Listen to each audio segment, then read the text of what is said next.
ang mga kwento ng pag-ibig, kwento ng buhay at kwento ng pag-asa dito sa Barangay Love Stories. Love Stories.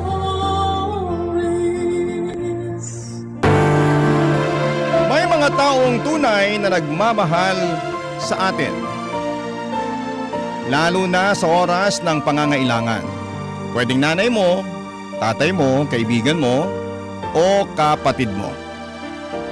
Ikaw, kabarangay, sino ang taong laging nandyan para sa iyo kapag kailangan mo ng tulong at ng karamay? Dear Papa Dudut, isang magandang araw po sa inyo. Ako po si Cindy at gusto ko lang pong ibahagi sa inyo at sa mga nakikinig ang ilan sa mga naging karanasan ko sa buhay. Hindi po ako lumaki sa marangyang pamilya. Bata pa lamang ako ay alam ko na kaagad na hindi madali ang buhay. Magkatuwang sa isang maliit na tindahan ng mga magulang ko kaya maaga kong nakita kung gaano kahirap kumita ng pera at kung gaano kahirap magbanat ng buto para lamang may maihain sa mesa. Pero kahit na gano'n ay hindi ko masyadong naramdaman ang bigat ng buhay kasi andyan ang Ate Daniela ko. Malaki ang agwat ng edad namin ni Ate Daniela. Kaya masasabi ko talagang parang pangalawang nanay ko na siya, Papa Dudut. Siya yung gumigising sa akin sa umaga, tumutulong sa assignments ko at umaalalay sa akin kapag may problema ako sa school o sa mga kaibigan. Tuwing may kailangan ako kahit maliit na bagay lang, ay ginagawa niya ng paraan para maibigay yon. Kahit hirap na siya sa pagsabay ng mga sideline niya,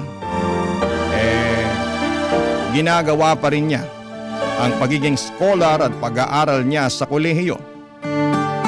Ni minsan ay hindi niya ako pinabayaan at hindi niya pinaparamdam sa akin na pagod na siya.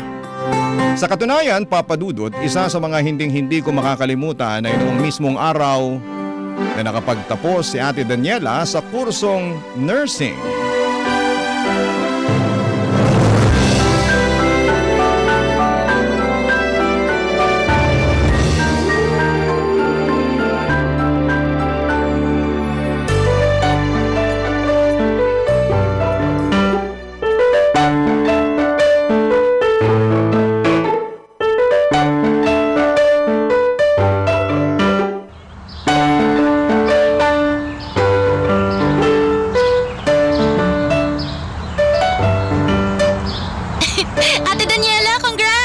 Nako Cindy, salamat ha. Ay nako, sa wakas nagbunga din lahat ng pagsisikap mo. Ay, siya nga pala, bago ko makalimutan, may dapat pa pala tayong pag-usapan. Ay, ano yun ate? At saka, bakit mukhang seryoso na seryoso ka dyan? Sige na, maupo ka muna dyan ha. May nagawa ba akong mali? Sandali lang, dyan ka lang. Babalik ako kagad. Ate, saan ka pupunta? May kukunin lang ako sa kwarto.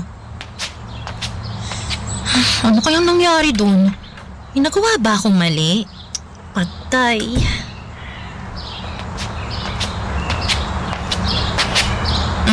Ayan. Ano to? Buksan mo para malaman mo. Ano kaya to? OMG, ate! Surprise! Bagong laptop! Totoo ba to? Oo, para sa'yo yan. Nagustuhan mo ba? Ate! Uy, para ka namang sira. Bakit ka naman umiiyak dyan? Ikaw kasi! Tinakot mo ko. Akala ko talaga may nagawa na ako mali. Tapos bigla mo na lang akong gugulatin na binilhan mo pala ako ng bagong laptop. Ate, thank you talaga. Sobra. Naku, maliit na bagay lang yan. Pero ate, nakakahiya naman sa'yo. Oh, bakit naman? Kasi ikaw tong nakapagtapos ng college. Pero ako tong binigyan mo ng regalo. Ano ka ba? Wag mo nang isipin yun. At isa pa, wag ka mag-alala kasi kapag nakapag-abroad na ako, mas higit pa dyan ang makukuha mo sa akin. Ano? Nagbabalak ka mag-abroad? Teka, alam ba ni na mama at papa to? Actually, hindi ko pa sinasabi sa kanila to, pero ako nang bahala dun. Ate naman huwag ka na lang umalis ng bansa. Dito ka na lang sa Pilipinas. Pero kailangan kong gawin to para kina mama at papa. Lalong-lalo na para sa'yo. Cindy, ayokong maranasan mo yung mga pinagdaanan ko para lang makapagtapos ng pag-aaral. Kaya ilalaban ko na talaga to. Nakakaloka ka naman, ate. Iniisip ko pa lang yung pag-alis mo. Namimiss na agad kita. Sira, wag mo na munang isipin yun. Siyempre, kailangan ko muna makapasa sa board exam. Tapos, magtatrabaho pa ako rito sa Pilipinas para makakuha ng experience bago pa ako makakapag-abroad, di ba? Kung sa bagay. Basta, Cindy ha. Ipangako mo sa akin na magtatapos ka ng college. Huwag ka mag-alala, akong bahala sa'yo. Ate naman masyado ka talagang advance mag-isip. Syempre, kailangan natin pagplanuhan na mabuti ang future mo para naman ma-enjoy mo ng bonggang-bongga yung life mo, di ba? Noong mismong gabing yon, kinausap ako ni Ate Daniela at sinabi niya na pangarap niyang makita akong maging isang magaling na abogado balang araw. Sa totoo lang ay sobra akong nagulat. Kasi hindi ko akalaing ganun pala kataas ang pangarap niya para sa akin. At mas lalo pa akong naging proud kay ate nang makapasa siya sa board exam. Alam ko kung gaano niya pinagpaguran ang lahat ng yon. Kaya noong nag-college na ako ay kumuha ko ng kursong political science at si ate na ang sumagot sa dorm ko. Tuition at allowance habang nagtatrabaho siya sa isang local hospital. Doon ko talaga pinangako sa sarili ko na pagbubutihan ko ang pag-aaral at gagawin ko ang lahat para matupad ang pangarap niya na maging abogado ako balang araw. Pero isang araw ay may nakilala ako sa school na isa sa mga pinakagwapong estudyanteng nakita ko. Grabe. Crush na crush ko siya noon. Mas lalo pa akong kinilig nang mas madalas na kaming magkausap. At naging mas close kami sa isa't isa. Hanggang sa naging kami nga at hindi ko talaga makakalimutan ang unang beses na inaya niya akong pumunta sa isang bar, Papa Dudut.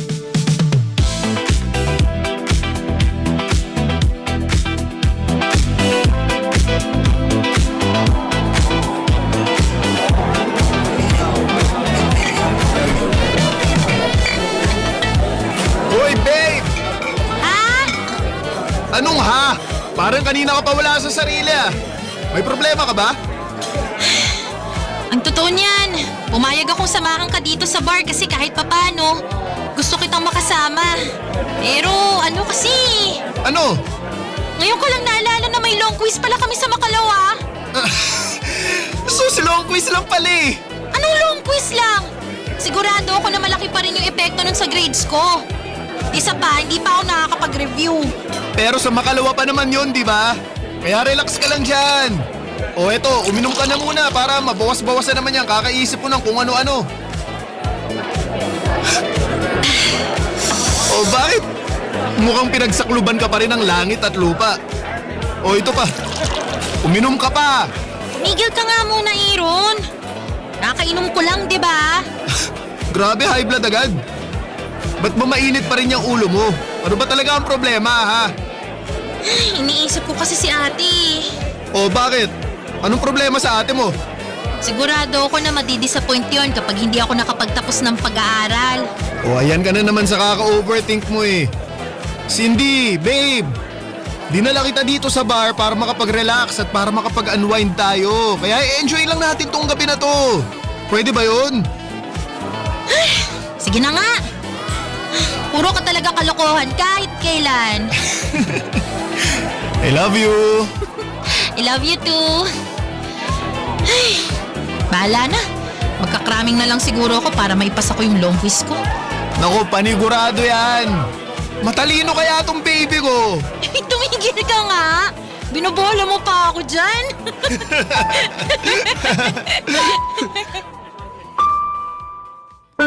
Nilihim ko sa pamilya ko at lalong-lalo na kay Ate Daniela ang relasyon namin ni Aaron. Kilala ko si Ate Daniela, alam kong gusto niya lamang akong protektahan at siguraduhin na hindi ako malilihis sa mga pangarap ko. Kaya kahit sobrang saya ko kay Aaron noon ay pinili ko munang manahimik at itago ang lahat. Pero kahit naging kami na ni Aaron ay hindi ko pa rin kinalimutan ang pangako ko sa sarili ko. Mas lalo kong pinagbutihan ang pag-aaral ko dahil ayokong masayang ang lahat ng sakripisyo ni Ate Daniela para sa akin. At nung dumating ang araw na nag-decide siyang magtrabaho abroad para mas matulungan ako, mas lalo akong na-pressure na hindi siya biguin. Aaminin ko rin na ang bigat pala sa pakiramdam na kailangan mong itago ang taong mahal mo. At hindi rin tama na naglilihim ako sa pamilya ko. Kaya gabi-gabi akong nagdarasal na kapag nakapagtapos na ako ng pag-aaral, sana'y dumating na yung araw na hindi ko na kailangang magtago pa at maipagmalaki ko na si Aaron ng walang takot at walang pag-aalinlangan. At bukod doon, Papa Dudut, hindi ko na rin kailangan pang magsinungaling kay ate at sa mga magulang namin. Barangay Love Stories. Barangay Love Stories. Papa Dudut, hindi ko kagad napansin na nagiging routine na pala namin ni Aaron ang pagpunta sa bar. Hindi ko kasi akalaing sobrang stressful pala ng kursong kinuha ko kaya nakasanayan na naming uminom at magsaya para makalimot saglit sa pagod at sa pressure. Hanggang sa isang gabi ay may nangyari sa amin ni Aaron at nagbunga yung ginawa namin ang gabing yon. Wala akong nagawa kundi ang makiusap kay Aaron na panindigan niya ang ginawa niya sa akin. Dahil doon ay hindi na ako tuluyang nakapag-focus sa pag-aaral ko at isang araw ay napagkasunduan namin ni Aaron na haharapin namin ang mama niya para sabihin ang tungkol sa pagbubuntis ko.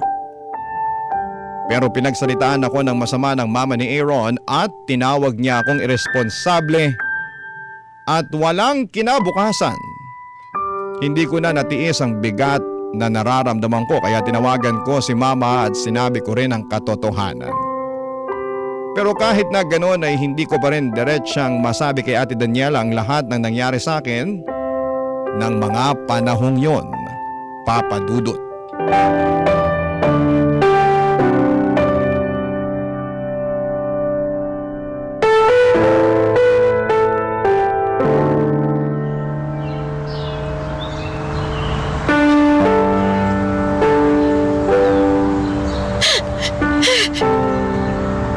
Babe!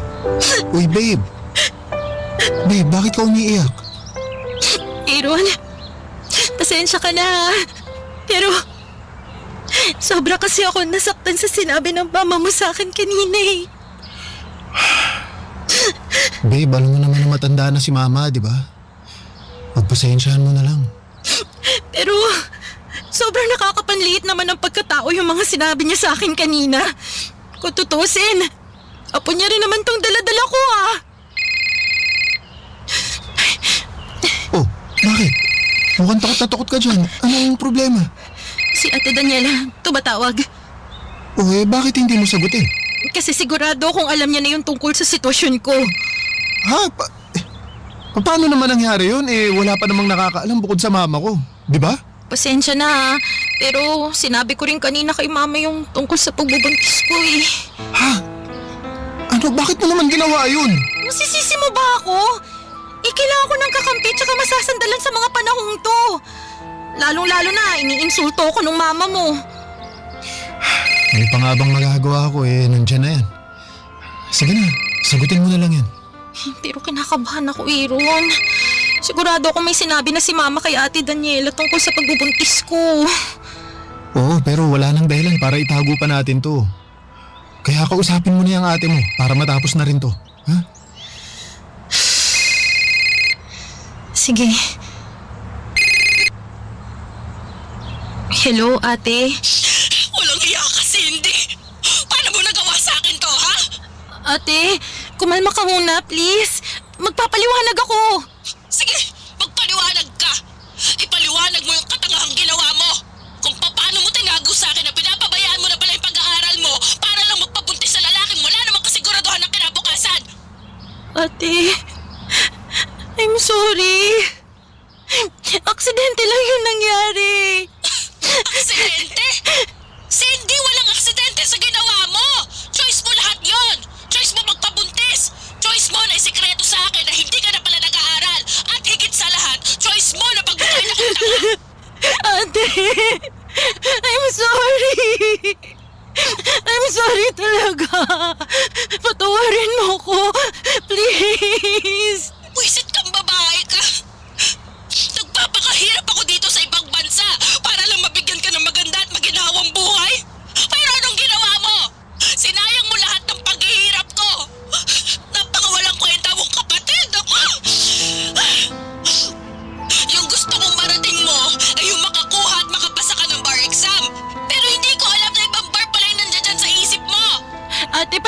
ka na ha? Pero kasalanan mo rin kasi to eh. Ikaw naman kasi. Masyadong mataas yung mga pangarap mo para sa akin. Ano masyadong mataas? Puisit na babae to. So kasalanan ko pa ngayon na gusto kitang bigyan ng magandang buhay? Ganon, Cindy? Siguro nga hindi. Pero nakakasakal ka na rin kasi. Dinidikta mo sa akin lahat ng gusto mo mangyari. Gawin mo yan, gawin mo to. Hindi lang ba sumagi sa isip mo na nahihirapan din ako dahil ang taas-taas na expectation mo sa akin? Ah, talaga ba? Pwes, kung mamasamain mo lang din naman yung tulong ko sa'yo, ay huwag kang mag-alala, Cindy. Dahil simula sa araw na to, hinding-hindi na kita tutulungan. Eh di wag! Talaga? At huwag kang makakauwi ng bahay dahil hinding-hindi na ako magpapadala ng pera, ha? Panindigan mo yung ginawa mo at wala ka na maaasahan sa akin. Papa Dudut, hindi ko akalaing darating ang araw na magagawa kong sagot-sagutin si Ate Daniela. Iyon ang unang pagkakataon na nag-away kami ng ganito kalala. Kaya wala na akong nagawa kundi ang manirahan sa bahay ni Aaron. Pero hindi ito naging madali dahil halata namang ayaw sa akin ang mama ni Aaron. Araw-araw madalas akong umiiyak at nasasaktan. Pero pinili ko pa rin na intindihin siya at makisama. Alam ko kasi na nanay pa rin siya ni Aaron. At kahit mahirap ay kailangan kong respetuhin at unawain siya para maayos ang samahan sa bahay at para maging maayos din ang relasyon naming dalawa ni Aaron, Papa Dudut.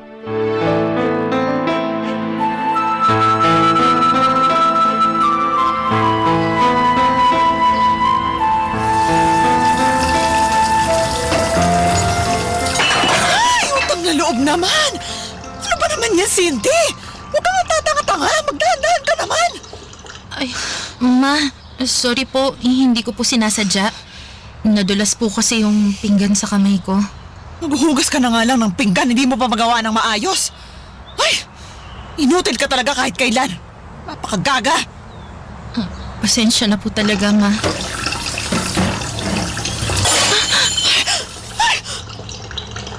Naku naman! Nanaradya ka ba talaga, ha? Ma, sorry po. Ma, hindi ko po talaga sinasadya. Alam ko na. Siguro pinagdadabugan mo ako, no? Po, hindi po totoo yan. Gusto mong magdabog? O ito, tutulungan kita, ha? Ma, tama na po. Ito ang gusto mo, di ba? Eh di pagbibigyan kita! O yan pa! Ma, tigilan niyo na po yan. Pinagsasabihan mo ba ako sa sarili kong bahay? Ay, Ma, hindi naman po sa ganun. Alam mo ikaw, ha? Aray! Aray! Ha? Aray! Ma, bitiwan niyo po yung tenga ko! Aray! Aray! Nasasaktan po ako! Ma, parang ahuwa niyo na! Wag mo kung tatawagin ni Mama kasi hindi kita kaano-ano. Kung tutuusin yan, dinadala mo lang naman ang kadugo ko at hindi ikaw. Sinabing bitiwan niyo na nga po ako eh! Ang kapal ng mukha mong babae ka! Mulang galang na po ha, pero sumusobra na kayo! Ang kapal ng mukha mo magtapang-tapangan! Hoy babae! Baka nakakalimutan mo ha? Ikaw ang sumira sa kinabukasan ng anak ko! Ano po bang pinuputok ng butsinyo? Eh nag-aaral pa rin naman si Aaron, di ba? At bakit? Anong gusto mong gawin ko? Patigilin ko sa pag-aaral yung anak ko nang dahil lang nabuntis ka niya? Hindi mangyayari yan kasi balang araw, kapag nakapagtapos na yung anak ko, makakahanap din siya ng babaeng mas matino at mas responsable kaysa sa'yo. Umalis ka na nga lang sa harapan ko. Baka mamaya kung ano pang magawa ko sa'yo eh. Alis! Papa Dudut, yun na yata ang pinakamasakit na nangyari sa buong buhay ko. Ang sakit pala ng feeling na gusto mo nang makawala sa isang sitwasyon pero wala kang magawa kasi wala kang choice. Nang mga panahong yun ay medyo naiintindihan ko na rin si Ate Daniela at kung bakit gusto niyang makapagtapos ako. Kasi kapag nakapagtapos ka ay mas malaya ka nang gawin ang gusto mo at hindi mo na kailangang pagtiisan ng mga bagay-bagay. Pero nang mga panahong yon ay wala na akong mukhang ipapakita pa sa pamilya ko. Kaya wala na akong nagawa kundi ang sabihin kay Aaron na sobra na akong nayuyuraka ng mama niya. Sa awa ng Diyos ay nakiusap si Aaron sa mama niya na tigilan na ako. At simula noon ay hindi na niya ako ginulo pa. Pero tuwing nagkakasalubong kami sa bahay, ramdam na ramdam ko pa rin ang tensyon na mukhang hinding-hindi na mawawala pa. Barangay Love Stories. Barangay Love Stories. Makalipas ang ilang buwan, napagdesisyonan ko na magtrabaho sa isang fast food restaurant para kahit papaano ay magkaroon ako ng sarili kong pera at mabawasan din ang oras na nakakasama ko ang mama ni Aaron sa bahay. Gusto ko ring maramdaman na kaya kong tumayo sa sarili kong mga paa. Sa kabutihang palad ay natanggap naman ako. Na mga panahong yun ay sobrang saya ko sa desisyon ko sa wakas magkakaroon na ako ng sarili kong pera. Pero hindi ko akalaing ganun pala kahirap ang maging crew sa isang restaurant. Halos buong shift kaming nakatayo, lalo na kapag dagsana ang mga customers. At may mga pagkakataon din na umaabot kami sa overtime pero hindi na yon nababayaran pa. Nakakapagod at minsan ay pakiramdam ko ay sobrang bigat na ng lahat. Pero, tinitiis ko pa rin. Kasi ng mga panahong yon, pakiramdam ko ay wala na akong ibang maaasahan kundi ang sarili ko lamang papadudot.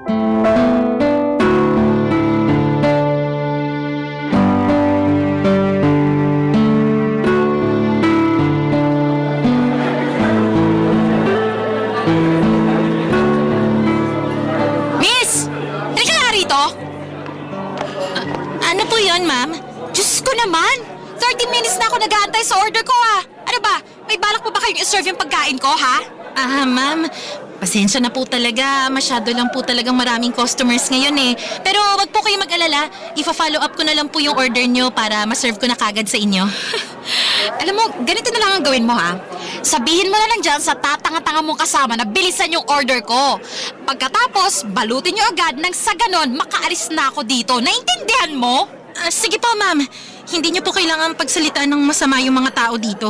Pwes, kung ayaw mong napagsasalitaan kayo ng hindi maganda, ayos-ayusin niyo yung serbisyo niyo. Hindi yung ganito na kukupad-kupad kayo. Ay, nakakabuisit! Ma'am, mawalang galang na po pero sumusobra na po kayo. Pwede ba? Kapag hindi niyo pa binilisan yung order ko, baka hindi na ako makapagpigil at mumurahin na kita. Dalihan mo! Doon ka na!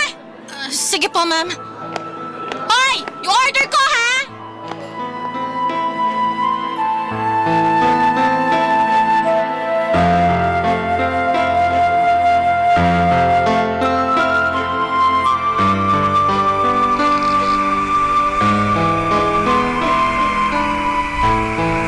Oh, babe.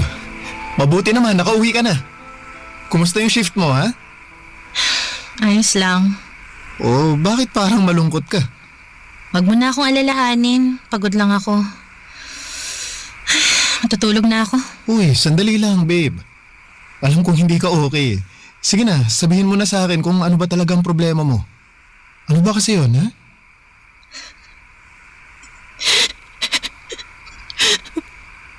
Pagod na ako, Aaron. Anong ibig mong sabihin? Sising-sisi na ako sa mga desisyon ko sa buhay. Kung nakinig lang sana ako kay Ate Daniela, hindi na sana nagkaganito ang buhay ko. Sinira at sinayang ko lang yung nag-iisang pagkakataon ko na makabangon dito sa mala-impyernong buhay na to. Babe, I'm sorry. Kasi kung tutuusin, kasalanan ko rin to eh. Kung naging mas maingat at mas responsable lang ako noon, malamang hindi ka nagkakaganito ngayon. Babe, sorry talaga. Ano pa nga bang magagawa natin? Nandito na tayo eh. Pero huwag kang mag-alala kasi kapag nakapagtapos na ako sa pag-aaral, pinapangako ko sa'yo, ibibigay ko ang lahat sa'yo at sa magiging baby natin. Ha? Maghahanap na rin tayo ng sarili nating malilipatan para hindi na kayo magpang-abot ni Mama. Okay? Sige na, matutulog na ako. Good night.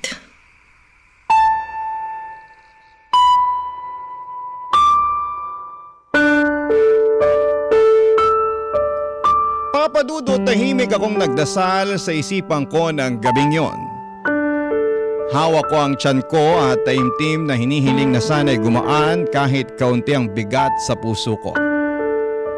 Buntis ako noon at pakiramdam ko ay si Aaron na lamang ang kasama ko sa buhay at parang wala na akong sariling pamilya na malalapitan. Sa awa ng Diyos, kinaya ko naman ang lahat ng pagod hanggang sa araw na nanganak ako. Noong makita ng mama ni Aaron ang apo niya ay medyo lumambot ang puso niya para sa akin. Hindi na siya ganong kasuplada at kahit papaano ay naging maayos na ang samahan namin sa bahay. At makalipas nga ang ilang taon sa awa ng Diyos ay nakapagtapos na rin si Aaron sa kolehiyo. Hanggang sa isang araw, habang palabas ako ng trabaho ay may napansin akong isang tao na sobrang pamilyar sa akin. At bigla akong napahinto nang ma-realize ko kung sino siya, Papa Dudut.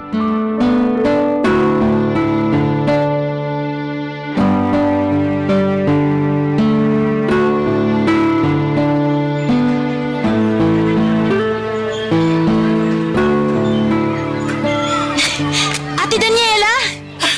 Ate, ikaw nga! Cindy, kumusta ka na? Ate! I'm sorry sa lahat na nagawa ko sa'yo, ha? Pinagsisisihan ko na lahat ng mga naging desisyon ko noon.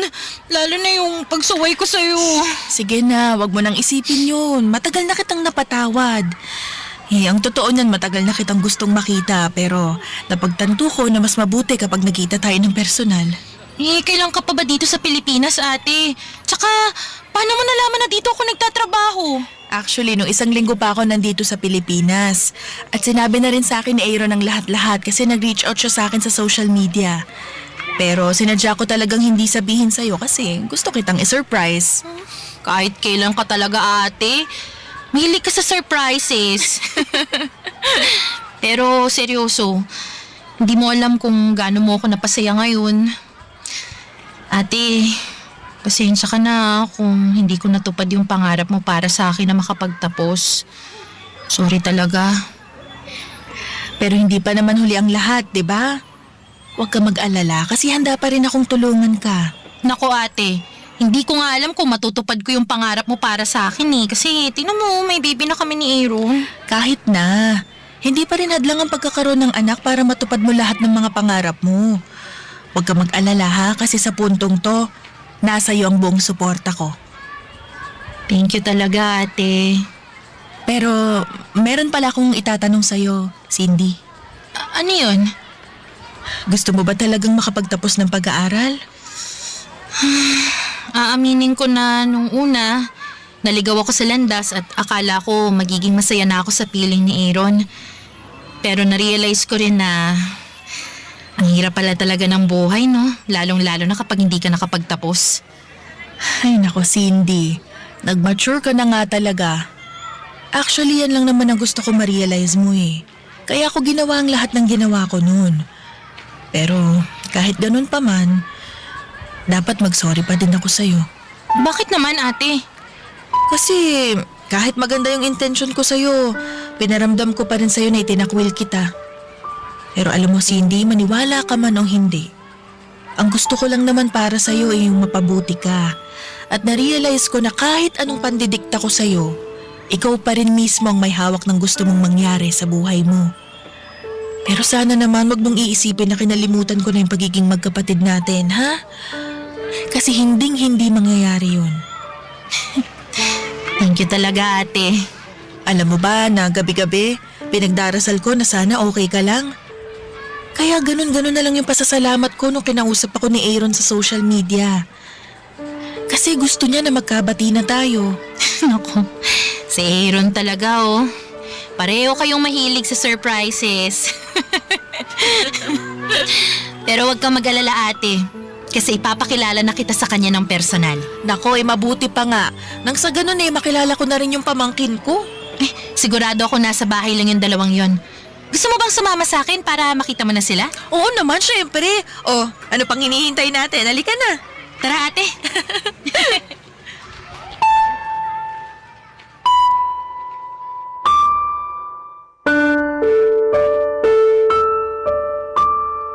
Napadudutuluyan ang naghilom ang mga sugat sa puso ko noong araw na yon. Nagkaayos na kami ni Ate Daniela at tinanggap na rin niya si Aaron at ang anak ko. Sa kauna-unahang pagkakataon ay nakauwi ako sa bahay namin at nakahingi ng tawad sa mga magulang ko. Sobrang gaan sa pakiramdam na sa wakas ay buo na uli ang pagkatao ko at ang pamilya ko.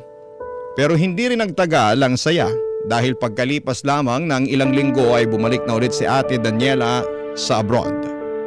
Pero bago siya umalis ay inalok niya akong tulungan kung gusto kong bumalik sa pag-aaral. Handa raw siyang sumuporta. Pero hindi ko muna yon tinanggap dahil nahihiya pa ako sa mga naging desisyon ko noon. Kaya nag-ipon ako at nag-enroll muli sa kolehiyo gamit ang sarili kong pera. At tumulong din si Aaron sa abot ng makakaya niya. Gayunpaman ay pinangako pa rin ni ate na kapag kailangan ko ng tulong ay nandyan lamang siya para sa akin. Sa ngayon ay nag-aaral na muli ako at mas determinado na akong tuparin ang mga pangarap ko. Lalo na maging isang abogado. Malayo pa ang lalakbayin ko pero mas malinaw na ang direksyon ko sa ngayon. Sa tulong ng Diyos at sa suporta ng pamilya ko ay naniniwala akong kakayanin ko ang lahat ng mga pagsubok. Ang inyong kapuso at kabarangay forever, Cindy. Anong say mo sa Barangay Love Stories na ito? Pagkwentuhan natin sa comment section yan.